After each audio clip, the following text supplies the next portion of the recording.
Hello everyone, thanks for tuning in to Sin's Workshop. I hope you're having a wonderful day. So today we are going to be, reviewing A British Girl's Guide to Hurricanes and Heartbreak. So this is kind of the second book in the series. I didn't read the first book. I know it's a Cuban girl's guide to something and something, but I didn't read it.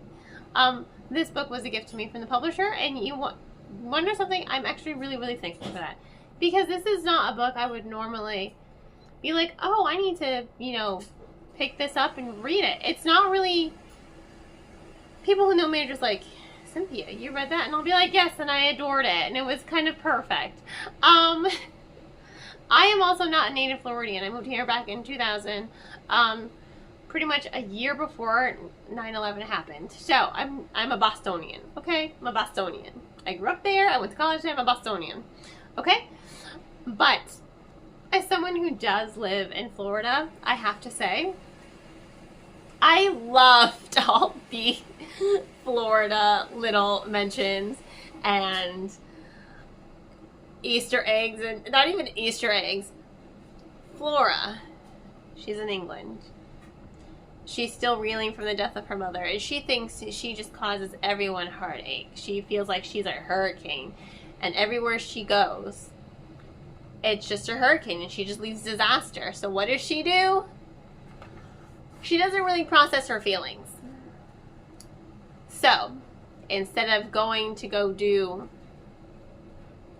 her college stuff, university stuff, secondary school, whatever you want to call it, instead of going to do that, she changes her plans without telling anyone and decides to fly to Florida to visit her future sister-in-law's family that she loves, a bunch of Cubans, a Mexican. And so, she's in Miami. But you want to know what was really great? And this was perfect for me. They mention, and they eat, and it's just this little nerd in me, a chicken tender pub sub. And I'm like, yes, if you're gonna have a pub sub, have the chicken tender pub sub. It's so good. I was reading it and I'm like, oh my god, it's a pub sub, yes.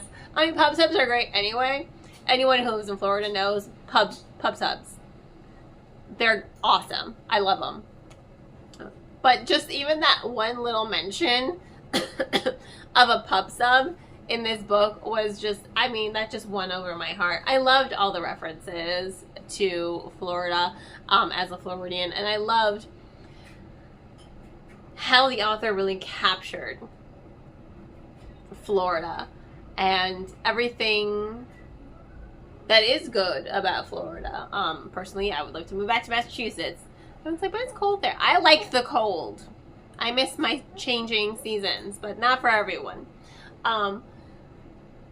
A lot of these places, historic landmarks, I'm like, this is great. Anyone who's from Florida or who has visited Florida, native Floridian no longer living here, is gonna love all of these call outs and all the mentions and, the little Cuban bakeries and pastries. It's going to make you feel nostalgia and heart and warmth, and you're gonna love it. You really are. Because Flora herself, again, she thinks she's a hurricane. Mind you, they do go through a hurricane. I'm just like, damn, anyone who's gone and lived through a hurricane or experienced it, you're like, better get those shutters up. You got your sandbags? Good, you're golden. Just, yes, the book has a hurricane in there. I'm like, hurricanes, great. She thinks she's a hurricane because she doesn't really know how to process her feelings. She isolates one of her friends, her oldest friends, her family members. She's dealing with grief. And that's really what the core of the story is. It's really focusing on grief and how to deal with grief and how loss can affect people in such different ways, right? And you really do feel for Flora and you connect to her.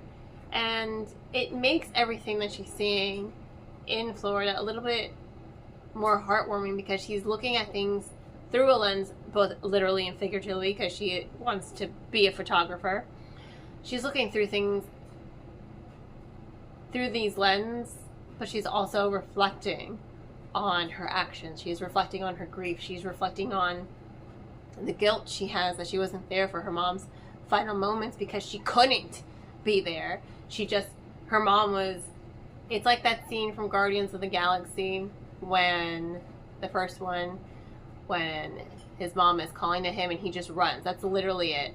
And she just couldn't deal, you know? And I think anyone who's lost someone who's going through an illness, especially younger people, they just struggle with processing those emotions and those feelings, because who wants to see, you know, a loved one slowly wasting away? And who wants to see? It's hard. It's hard. It is hard, and it is painful, and it wasn't there. And so she's kind of still dealing with this whirlwind, these hurricane of emotions. And she's learning how to survive them. She's learning how to recover from them at the same time so that she can really live her life. And of course, there's a little bit of a love triangle in the book as well. You know, you've got the fake dating trope. You've got mainly just the fake dating trope. But the story doesn't go the way you think it's going to go. And I like that.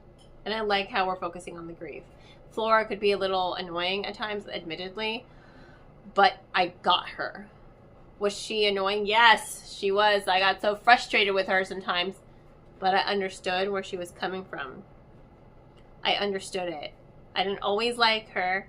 And I sometimes thought she was being really stupid. But you're so in her head that you understand her. And that's what makes her relatable in that aspect. That you can understand her. And I like that. I like being able to understand a character. Even if I don't always like them, I need to at least be able to relate to them and understand them. And I did. And I love that. But, you know, it was a really good story. It had excellent pacing. No, you do not have to have read the first book in order to read this book, because I did not read the first book in order to read this book. I got this book as a gift from the publisher. I'm like, I really hope I'm going to know what's what. But, again, the author did a really good job of summarizing or just quick little recaps of who's who and their dynamics and their relationships, and brief little mentions of what happened in the first book. So it's not something you have to have read if you really want to read this book. You don't have to have read the first book in order to read this one. It might make reading it a little bit more enriching. But for me, I didn't need to read it. And you know what? I don't feel like I have to read the first book. I think this book stands really well on its own. And you know what? I really did love all that Florida mentions, especially the pub sub. And now I'm in the mood for a pub sub. So maybe I'll get one for lunch tomorrow. We'll see. Especially a nice chicken tender pub sub. I don't know. In any case, thank you all for tuning in. Please don't forget to like, subscribe, and share with all your book-loving friends. I hope you all have a wonderful rest of your day. And as always, happy reading.